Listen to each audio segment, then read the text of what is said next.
Good morning student. I Dr. Anupama Lave welcomes you to our e-learning classes. In my lecture, I will discuss with you job description. So what is job description? क्या होता है job description? Job जैसे हमने देखा है analysis में हमने क्या देखा था? एनालिसिस में we compare the relative worth of each job in a plan. बराबर है, हमने देखा था कि वर्थ कि कौन सा ज़्यादा इम्पोर्टेंट है, कौन सा कम इम्पोर्टेंट है, so that the salary structure will be framed. बराबर है. तो ये जो जॉब डिस्क्रिप्शन है वो उसके बाद की प्रोसेस है जॉब एनालिसिस के बाद की. तो जॉब डिस्क्रिप्शन में क्या होता है? जॉब डिस्क्रिप्शन में पर्टिकुलर जॉब को डिस्क्राइब किया जाता है. देखिए, जॉब एनालिसिस में हमने ये देखा हुआ था कि जितने से भी जॉब है एक प्लांट में उसे फिर क्रोनोलॉजिकल ऑर्डर में हम लोग रखते थे अकॉर्डिंग टू देयर इम्पोर्टेंस. बराबर है, अकॉर्डिंग टू देयर वर्थ. तो ये लेकिन अब यहाँ पे क्या है, हमने जॉब को अलग अलग इसमें बांट दिया है. अब पर्टिकुलर जॉब की क्या रिक्वायरमेंट है, that is considered under the concept of job description. तो देखते हैं क्या बताया उन्होंने.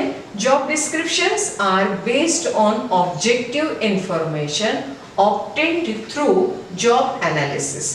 देखिए, हमें जब जॉब एनालिसिस किया जाता है तो उसके बाद में पता चलता है कि ये जॉब डिस्क्रिप्शन क्या है. जैसे कि ये इसका ऑब्जेक्टिव क्या है जॉब डिस्क्रिप्शन का. देखिए, जॉब बता दिया है, अलग अलग जॉब को बता दिया है, उनका इम्पोर्टेंस बता दिया है, लेकिन ये पर्टिकुलर जॉब की क्या रिक्वायरमेंट है वो यहाँ से हम लोगों को पता चलेगी. Analysis and understanding of the competency and skills required to accomplish needed task and the needs of the organization to produce work. ये जॉब एनालिसिस किया है क्योंकि हमें डिस्क्रिप्शन चाहिए पर्टिकुलर जॉब का, जिसमें हमें पता चलेगा कि जो वर्क परफॉर्म करने वाले लोग हैं उनमें क्या कॉम्पिटेंसीज होनी चाहिए, उनमें कौन से स्किल्स होनी चाहिए to accomplish the needed task. यानी हर जॉब की अपनी एक टास्क है, उसका हर एक ऑब्जेक्टिव है, उसका हर एक पर्पस है, और वो अचीव करने के लिए, वो वर्क जो है वो पूरा करने के लिए जो स्किल रिक्वायर्ड है, जो कॉम्पिटेंसीज रिक्वायर्ड है, that is described under the job description. ठीक है. फिर देखिए, अकॉर्डिंग टू फ्लिपो, एक हम लोग यहाँ पे डेफिनेशन देख लेते हैं जॉब डिस्क्रिप्शन की. The first and immediate product of job analysis. देखिए, जैसे जॉब एनालिसिस आपने किया हुआ है तो उसका फर्स्ट प्रोडक्ट हमारे सामने जो आया है is the job description. As its title indicates, बिल्कुल जॉब डिस्क्रिप्शन यानी डिस्क्राइबिंग द जॉब, उसका टाइटल ही हमें बता देता है क्या है. as its title indicates, this document is basically descriptive in nature. ये कैसा है? Descriptive in nature. Descriptive means यानी क्या है, वो पूरी की पूरी इंफॉर्मेशन बताता है पर्टिकुलर जॉब के बारे में in nature and constitutes records of existing and pertinent job facts. यानी क्या है उससे रिलेटेड क्या फैक्ट्स है वो जॉब के बारे में, वो जो बताता है that is known as job description. मैंने यहाँ पे बताए हुए हैं, आपको इसके कंटेंट्स बताए हैं, उससे आपको पता चलेगा कि एक जॉब की रिक्वायरमेंट क्या होती है और जॉब डिस्क्रिप्शन क्या होता है. देखिए, कंटेंट्स ऑफ जॉब डिस्क्रिप्शन में सबसे पहले job identification. You have to identify the job. Identifying the job यानी क्या होता है कि वो जॉब क्या है, उसकी डिमांड क्या है, वो पर्टिकुलर जॉब की क्या डिमांड है, वो हमें पहले वो कैसे पता चलता है, वो जॉब कैसा है. बराबर है, because here we have to describe the job and for describing the job we must identify the job. Identify यानी हमें पहचान होनी चाहिए वो जॉब की. जॉब की पहचान यानी क्या है? जॉब की पहचान यानी होती है कि उसका नेचर ऑफ वर्क क्या रहेगा, उसकी वर्किंग कंडीशंस क्या रहेगी, वो जॉब जो है वो किस तरह का है, उसके ऑब्जेक्टिव्स क्या होंगे वो जॉब के, ये सब कुछ आइडेंटिफाई करना, that is known as job identification. Let us see. Describes information related to the job, title, subtitle, department, division, plant and code of the job. ये सब कुछ जो डिस्क्राइब करेगा that is known as job identification. Title, production department. You have to produce the product. सब title production में फिर कौन सा डिपार्टमेंट आ रहा है वो आपको बताया जाएगा, उसमें आपको पर्टिकुलर क्या काम करना है। प्रोडक्शन में भी आप जानते हो अलग अलग प्रोसेसेस होती है। फिर डिपार्टमेंट, उसमें से आपका वो जॉब का डिपार्टमेंट क्या होगा, उसके डिवीजन क्या होंगे, and code of the job. उसके लिए कोड ऑफ द जॉब यानी कुछ स्टैंडर्ड्स रहते हैं पर्टिकुलर जॉब्स के, वो आपको वहाँ पे फॉलो करने हैं, वो भी जो डिस्क्राइब करता है, that is known as job description. Second is job location. देखिए मैंने आपको कहा कि आपके लिए जॉब है, तो पर्टिकुलर जॉब की लोकेशन क्या है, आपको पर्टिकुलरली कहाँ पे प्लेस किया जाने वाला है, that is also contain in your job description. It also mention in job description where the job is to be perform, कहाँ पे आपको वो जॉब परफॉर्म करना है। देखिए जॉब डिस्क्रिप्शन किनके लिए दिया जाता है, it is one kind of advertisement which is given to the prospective employees.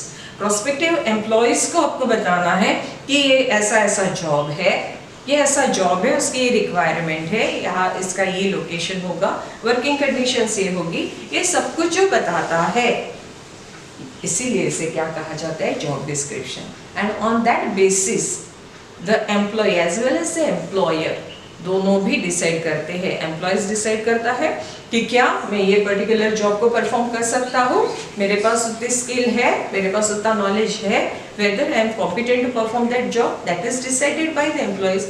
And while selecting the candidate, the employers are also helped through this job description.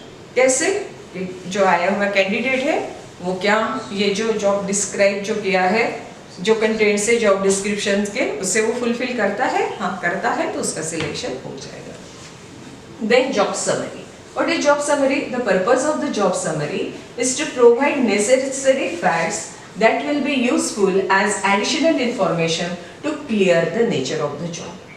देखिए एक जॉब है, पता चल गया है आपको जॉब यहाँ पे ऐसा ऐसा जॉब है, लेकिन उसके बारे में हमें और इंफॉर्मेशन चाहिए रहती है, और इंफॉर्मेशन जो प्रोवाइड करता है that is known as job summary. बराबर है, additional information which is required by the employees to get the clear cut idea of that particular job is known as job summary. ठीक है, तो क्या है, is to provide necessary facts that will be useful as additional information to clear the nature of job.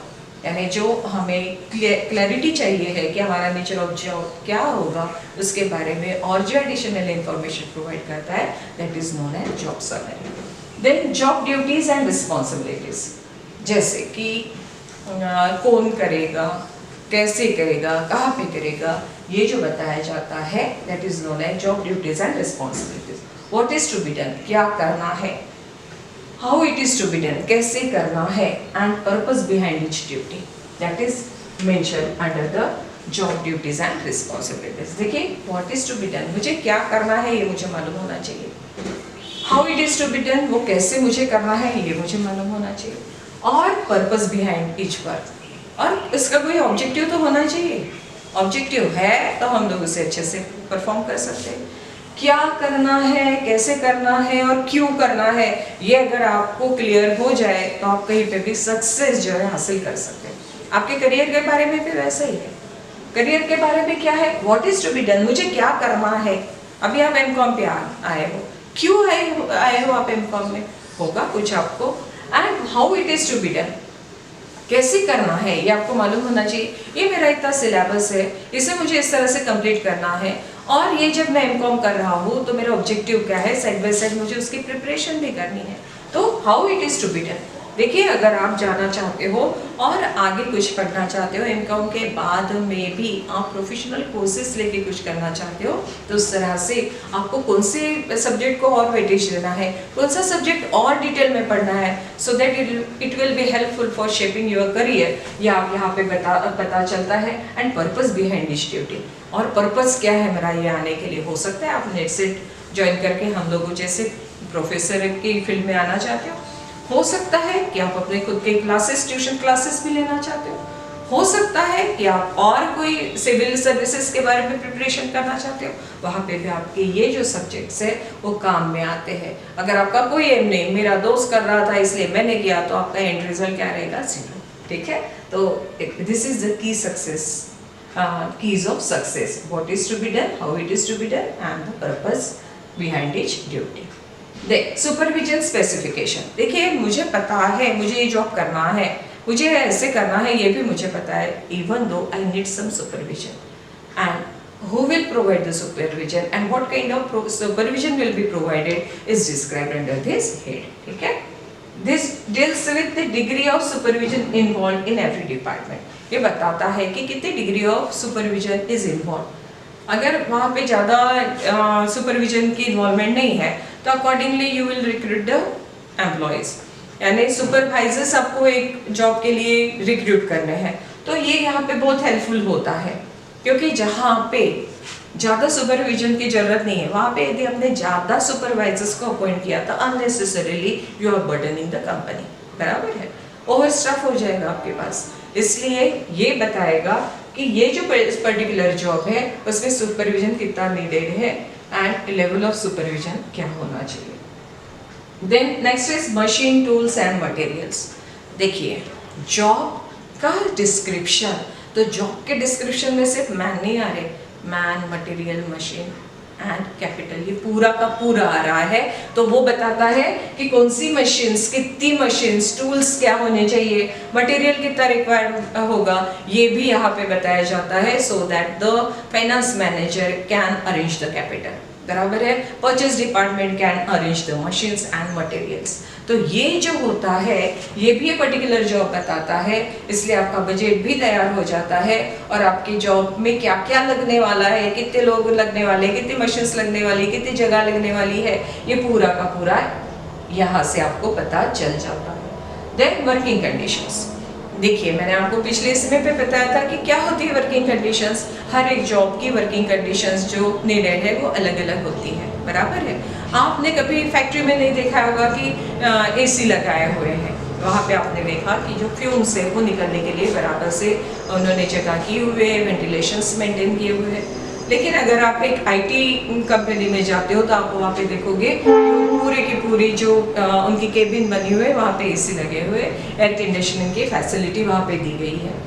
हर एक job की requirement अलग अलग है. सर्विस जहाँ पे प्रोवाइड हो रही है, अगर आप पहले तो आपको मालूम होगा फर्स्ट जनरेशन कंप्यूटर्स थे तो वहाँ पे बहुत हीट जनरेट होती थी, तो उनको बहुत ज़्यादा इसकी कूलिंग की ज़रूरत पड़ती थी. अभी क्या हो गया है, आजकल आप रूम टेम्परेचर पे भी आपके जो ये है लैपटॉप समझ लीजिए या डेस्कटॉप ले लीजिए वो आप यूज़ कर सकते हो. लेकिन दिन भर आपको उसके सामने बैठना है तो आपको वो अच्छा एनवायरनमेंट, अच्छी वर्किंग कंडीशन प्रोवाइड होनी जरूरी है so that the capacity of the worker increases. Otherwise क्या होगा, यहाँ पे पसीना आ रहा है, वैसे ही आप हाफ टायर्ड हो जाते हो, फिर आप अपने काम की तरफ ध्यान नहीं देते हो. तो ये जो पूरा है ये वर्किंग कंडीशंस कौन से जॉब के लिए कैसे प्रोवाइड करनी है that is identified and accordingly the working conditions are provided to the employees. Then कई जगह पे ऐसा होता है नॉइस नहीं चाहिए है. बराबर है. या हजार्डस इन्वॉल्वमेंट हो सकती है, तो ये भी आपको वहाँ पे देखना जरूरी है. Then work hazards. आप जब एम्प्लॉयज़ को रिक्रूट करने जा रहे हो तो उनको ये भी बताना जरूरी है कि ये जॉब परफॉर्म करते वक्त आपको ये प्रॉब्लम्स आ सकती है, ऐसे ऐसे एक्सीडेंट्स हो सकते हैं और उसके लिए आपको इस तरह से प्रिकॉशनरी मेजर्स लेने हैं. या गलती से कोई एक्सीडेंट हो जाता है तो तुरंत आपको क्या फर्स्ट एड प्रोवाइड करना चाहिए, या आपने तुरंत कौन से इसके बारे में बताना चाहिए, इसके बारे में भी इंफॉर्मेशन जो है वो दी जाती है. कहाँ पे दी जाती है, जॉब डिस्क्रिप्शन में, so that it is very easy for the employee to perform their work. And the last one is definition of unusual terms. कई बार ऐसी terms होते हैं जो हमारे common इसमें यूज में नहीं आते हैं. तो ऐसे unusual terms जो है जो कि आपके जॉब डिस्क्रिप्शन में आई हुई है उसकी डेफिनेशन क्या है, उसका एक्सप्लेनेशन क्या है, उसका मीनिंग क्या है, ये भी यहाँ पे लिस्ट बना के बताया जाता है. So that it will be very easy for the workers who are performing the job to understand the nature of their work. Okay? अगर जैसे मैं हरदम बोल रही हूँ आपको कोई डिफिकल्टी होगी तो आप कभी भी मुझे मेरे व्हाट्सएप पे पूछ सकते हो. और अगर आपको पहले ही कोई डाउट हो गया तो हम लोग बीच में भी डाउट सेशन ले सकते हैं, या तो हमारा पूरा का पूरा जब कोर्स कंप्लीट हो जाएगा तो उसके बारे में अकॉर्डिंगली हम हमारा डाउट सेशन जो है वो Okay, thank you.